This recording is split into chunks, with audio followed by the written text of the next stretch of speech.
Hello everyone, here I am discussing one of the most important chapter of microeconomics, that is supply. Supply क्या होता है? Supply is a quantity of a commodity that a firm is willing and able to sell in the market. ठीक है, according to the price. एक firm जो market में चीज़ को बेचना चाहती है एक पर्टिकुलर प्राइस पे, उसे हम क्या कहेंगे? सप्लाई. अदर वर्ड्स में आप कह सकते हो flow of goods and services in the market. Flow of goods and services in the market. ठीक है, दैट इज सप्लाई. अब सप्लाई के लिए 4 असेंशियल ज़रूरी हैं. क्वांटिटी होनी चाहिए प्रोड्यूसर के पास, he is ready to sell, एक पर्टिकुलर प्राइस होना चाहिए, एक पर्टिकुलर पीरियड होना चाहिए. फॉर एग्जांपल जैसे एक फर्म सप्लाई कर रही है मार्केट में 400 केजेस, तो 400 केजेस क्या हो गई? सप्लाई. अब सप्लाई और स्टॉक में ग्रेट डिफरेंस होता है. याद रखना, स्टॉक का मतलब है टोटल क्वांटिटी मार्केट में अवेलेबल है सेल के लिए, उसे हम क्या बोलेंगे? स्टॉक.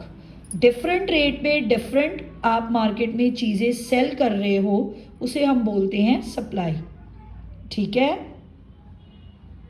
ये आपके पास टोटल स्टॉक है बेचने के लिए. एक पर्टिकुलर टाइम पे जिस रेट पे आप चीज़ बेच रहे हो उसे हम सप्लाई कहेंगे. फॉर एग्जांपल आपके पास 400 केजेस पड़े हैं, आपने 120 केजेस 10 रुपीज़ पे सेल करा, ये आपकी सप्लाई हो गई. टोटल आपके पास 400 केजेस पड़े हैं, दैट इज़ स्टॉक. क्लियर है?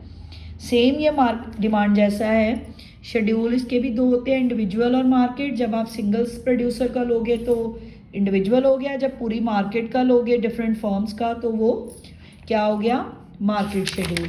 कर्व भी इसके वैसे ही होते हैं, इंडिविजुअल और मार्केट. याद रखना, प्राइस और सप्लाई का कौन सा रिलेशनशिप होता है? पॉजिटिव. जैसे जैसे प्राइस बढ़ेगा आपकी सप्लाई बढ़ेगी, इनका पॉजिटिव रिलेशनशिप होता है प्राइस और सप्लाई का. नेक्स्ट इंपॉर्टेंट क्वेश्चन है इसका, सप्लाई फंक्शन या डिटर्मिनेंट्स. याद रखना, सप्लाई के डिफरेंट फैक्टर्स हैं जिस पर सप्लाई डिपेंड करती है. पहला है प्राइस ऑफ कमोडिटी. मैंने अभी आपको बताया प्राइस और सप्लाई का पॉजिटिव रिलेशनशिप है. जैसे जैसे प्राइस बढ़ेगा सप्लाई बढ़ेगी, प्राइस कम होगा सप्लाई कम होगी. रिलेटेड गुड्स, सब्सिट्यूट और complementary. Tea and coffee is a substitute, complementary which are jointly demanded, substitute which can be used in place of each other. अब इसमें ध्यान रखना नेगेटिव रिलेशनशिप होता है प्राइस और सप्लाई का, कॉम्प्लीमेंट्री में पॉजिटिव. ठीक है, टेक्नोलॉजी के साथ भी पॉजिटिव रिलेशनशिप होता है. अगर बढ़ेगी तो सप्लाई बढ़ेगी, अगर कम होगी तो सप्लाई कम होगी. नेक्स्ट इंपॉर्टेंट फीचर है इसका गोल. अगर सेल्स मैक्सिमाइज करनी है तो प्राइस लो रखोगे, अगर प्रॉफिट मैक्सिमाइज करने हैं तो हाई. इनपुट यानी कि रॉ मटेरियल, उसके साथ इसका नेगेटिव रिलेशनशिप होता है. अगर रॉ मटेरियल महंगा होगा तो आपकी सप्लाई डिक्रीज हो जाएगी. इसके अलावा taste and preference, number of producer, taxation policy या बिजनेस एक्सपेक्टेशंस पे भी डिपेंड करता है कि सप्लाई क्या होगी. ये बिजनेस एक्सपेक्टेशंस बहुत इंपॉर्टेंट है, बुलिश और बेयरिश. बुलिश का मतलब होता है जब प्रोड्यूसर हाई प्रॉफिट्स एक्सपेक्ट करता है. अगर हाई प्रॉफिट एक्सपेक्ट करता है तो वो लेवल ऑफ प्रोडक्शन को बढ़ा देगा और सप्लाई इंक्रीज कर देगा. बेयरिश, अगर आपको एक्सपेक्टेशन है कि नियर फ्यूचर लो रिटर्न्स होंगी तो आप इसको कम कर दोगे सप्लाई के. बुलिश में इंक्रीज होती है, बेयरिश में कम होती है. लॉ ऑफ सप्लाई क्या कहता है? प्राइस और सप्लाई का पॉजिटिव रिलेशनशिप है, अदर फैक्टर्स कांस्टेंट है. ठीक है, अपवर्ड स्लोपिंग होता है हमेशा, याद रखना, क्योंकि प्राइस और सप्लाई का पॉजिटिव रिलेशनशिप है. अब लॉ ऑफ सप्लाई कहाँ पे एप्लीकेबल नहीं होता? एग्रीकल्चर गुड्स पे नहीं होता, क्योंकि वो किस पे डिपेंड करती है? नेचुरल फैक्टर्स पे. अगर नेचुरल फैक्टर अच्छे होंगे तो गुड हार्वेस्ट, अगर नेचुरल फैक्टर अच्छे नहीं होंगे तो बैड हार्वेस्ट. पेरिशेबल गुड्स पे लॉ ऑफ सप्लाई नहीं लगता, क्योंकि पेरिशेबल गुड्स क्या होती हैं? जल्दी ख़राब हो जाती हैं, गेट स्पॉइल्ड. इनको हम लंबे टाइम पीरियड के लिए नहीं स्टोर कर सकते. ऑक्शन पे भी अप्लाई नहीं होता, क्योंकि ऑक्शन में क्या होता है? रेट बढ़ता जाता है पर सप्लाई तो लिमिटेड होती है. नेचुरल रिसोर्सेज जैसे मेटल्स, प्रेशियस स्टोन्स, उन पे भी लॉ ऑफ सप्लाई एप्लीकेबल नहीं होता. डिस्पोजल ऑफ ओल्ड स्टॉक, अगर आपके पास कोई पुराना स्टॉक पड़ा है तो आप उसको अगर ख़त्म करना चाहते हैं तो आप रेट सस्ता करोगे, बढ़ाओगे नहीं. ठीक है. चेंज इन सप्लाई भी 2 तरह की होती है, मूवमेंट और शिफ्टिंग. ये सेम आपका डिमांड चैप्टर की तरह रिपीट है. मूवमेंट प्राइस करके होती है, अपवर्ड और डाउनवर्ड होगी. शिफ्टिंग अदर फैक्टर्स करके होती है, राइट और लेफ्टवर्ड होगी. याद रखना, मूवमेंट एक्सटेंशन और कॉन्ट्रैक्शन प्राइस के चेंज करके, ये देखो ध्यान से, अगर प्राइस बढ़ेगा एक्सटेंशन, प्राइस कम होगा तो कॉन्ट्रैक्शन, ये मूवमेंट है, ठीक है। शिफ्टिंग अदर फैक्टर करके इंक्रीज और डिक्रीज, अदर फैक्टर कौन कौन से हो गए, प्राइस ऑफ रिलेटेड गुड्स, ठीक है, टेक्नोलॉजी चेंज हो गई, टैक्सेस चेंज हो गए, रॉ मटेरियल का प्राइस चेंज हो गया। अगर तो ये देखो फर्म्स इंक्रीज हो गई, टेक्नोलॉजी इंप्रूव हो गई, टैक्सेस कम हो गए या रॉ मटेरियल सस्ता हो गया, तो आपकी सप्लाई इंक्रीज होगी। डिक्रीज आपका रिवर्स है, यानी कि फर्म्स कम हो गई, टेक्नोलॉजी ओल्ड ही चल रही है, टैक्स रेट बहुत बढ़ गया, रॉ मटेरियल महंगा हो गया। याद रखना मूवमेंट किसके करके होती है, प्राइस करके, शिफ्टिंग अदर फैक्टर्स करके। मूवमेंट दो तरह की, एक्सटेंशन कॉन्ट्रैक्शन। शिफ्टिंग कैसी है, फिर शिफ्टिंग भी दो तरह की है, राइटवर्ड लेफ्टवर्ड, यानी कि इंक्रीज और डिक्रीज। क्लियर, ठीक है। नेक्स्ट एक इंपॉर्टेंट क्वेश्चन है, क्वांटिटी सप्लाइड और सप्लाई में क्या डिफरेंस होता है। याद रखना प्राइस में चेंज आया तो आपकी क्वांटिटी सप्लाइड चेंज होगी, ठीक है, और जो अकेला सप्लाई आएगा वो अदर फैक्टर्स, ये प्राइस करके होगी क्वांटिटी सप्लाई, ये अदर फैक्टर्स करके, क्योंकि ये टोटल सप्लाई होगी मार्केट में। याद रखना एक तरह की क्वांटिटी सप्लाइड आपकी क्या हो गई, क्वांटिटी सप्लाइड क्या होगी आपकी, मूवमेंट, और सप्लाई अकेली चेंज इन सप्लाई क्या होगी, शिफ्टिंग। क्लियर, ठीक है। अब जैसे कोई इंपॉर्टेंट क्वेश्चन है, एक एग्जांपल ले लो, अगर आपका इनपुट प्राइस इंक्रीज हो गया तो सप्लाई का किस तरफ शिफ्ट हो जाएगा, लेफ्टवर्ड। अगर इंक्रीज हो गया तो लेफ्टवर्ड, क्योंकि आपकी सप्लाई कम हो जाएगी, अगर डिक्रीज हो गया तो राइटवर्ड। ऐसे ही एक्साइज ड्यूटी भी है, ठीक है। नेक्स्ट इंपॉर्टेंट टॉपिक है इलास्टिसिटी ऑफ सप्लाई और प्राइस इलास्टिसिटी ऑफ सप्लाई। जैसे डिमांड और इलास्टिसिटी ऑफ डिमांड का रिलेशन होता है, वैसे ही सप्लाई और इलास्टिसिटी ऑफ सप्लाई का सेम फॉर्मूला है। यहाँ पे कौन percentage change in quantity supplied upon percentage change in price होगा, या वहाँ क्या था, percentage change in quantity demanded upon percentage change in price. इसमें क्या है, percentage change in quantity supplied और percentage change in price.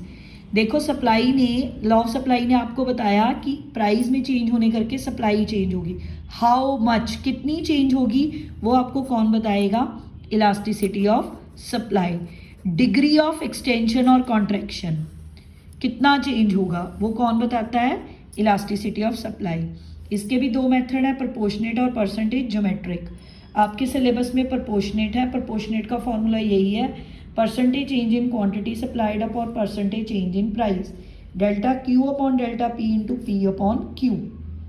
Delta कैसे निकालते हो, Q1 minus Q, P1 minus P.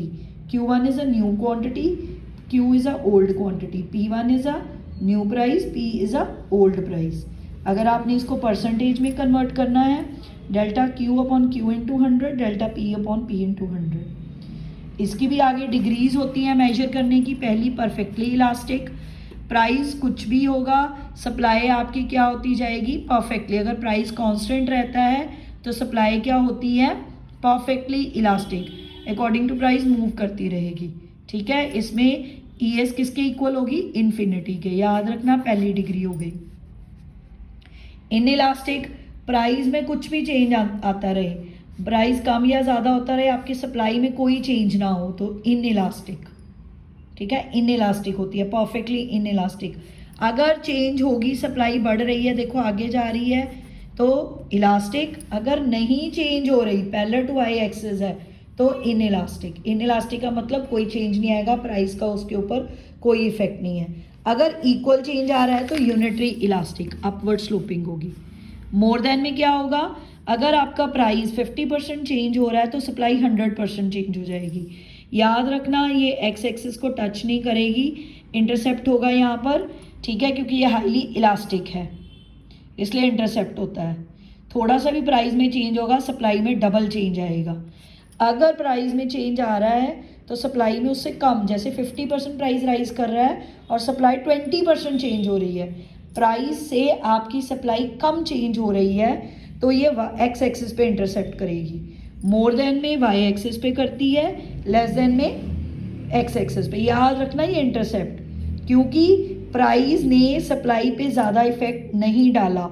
अगर प्राइस चेंज ने सप्लाई पे ज़्यादा इफेक्ट डाला है तो वाई एक्सिस से स्टार्ट होगा, अगर कम इफेक्ट डाला है तो एक्स एक्सिस से। क्लियर, ठीक है। नेक्स्ट इंपॉर्टेंट है फैक्टर्स। फैक्टर याद रखना, पहला है अवेलेबिलिटी, अगर इजीली अवेलेबल है तो इलास्टिक। इलास्टिक का मतलब होता है एडजस्टेबल। नॉन इलास्टिक का मतलब क्या होता है? Non adjustable. बस ये याद रखना, पूरा ये फैक्टर बड़े आराम से हो जाएंगे। अगर मार्केट में इजीली अवेलेबल है तो इलास्टिक सप्लाई, नहीं अवेलेबल तो इन इलास्टिक। शॉर्ट पीरियड है तो लेस इलास्टिक, लॉन्ग पीरियड है तो मोर इलास्टिक, क्योंकि आप एडजस्ट कर लोगे। टेक्निक अगर सिंपल टेक्निक है तो मोर इलास्टिक, अगर कॉम्प्लेक्स टेक्निक है तो लेस इलास्टिक। आप उसके साथ कोई कॉम्प्रोमाइज़ नहीं कर सकते। नेचर ऑफ गुड, पेरिशेबल है तो लेस इलास्टिक क्योंकि जल्दी ख़राब हो जाएगी। ड्यूरेबल है तो मोर इलास्टिक, ज़्यादा देर तक चलेगी। ठीक है। लास्ट है स्लोप, याद रखना, change in price upon change in quantity को हम स्लोप ऑफ सप्लाई कर्व कहते हैं। क्लियर? ठीक है, ये बहुत इंपॉर्टेंट है। फैक्टर्स ध्यान से करना, याद रखना। इलास्टिक किसकी होती है? जिसमें इजीली एडजस्टमेंट हो सके। अगर रिसोर्सेज इजीली अवेलेबल है, टाइम पीरियड शॉर्ट है, टेक्निक सिंपल है, पेरिशेबल गुड्स है तो लेस इलास्टिक है। अगर नहीं अवेलेबल, लॉन्ग रन है, नहीं अवेलेबल तो इन इलास्टिक होगी, लॉन्ग रन है तो मोर इलास्टिक, कॉम्प्लेक्स टेक्निक है तो लेस इलास्टिक। ठीक है। अगर ड्यूरेबल गुड है तो मोर इलास्टिक। क्लियर? ये सप्लाई चैप्टर है। अगर आपने डिमांड अच्छी तरह करा है तो आप सप्लाई भी कर सकते हो। ठीक, थैंक यू वेरी मच।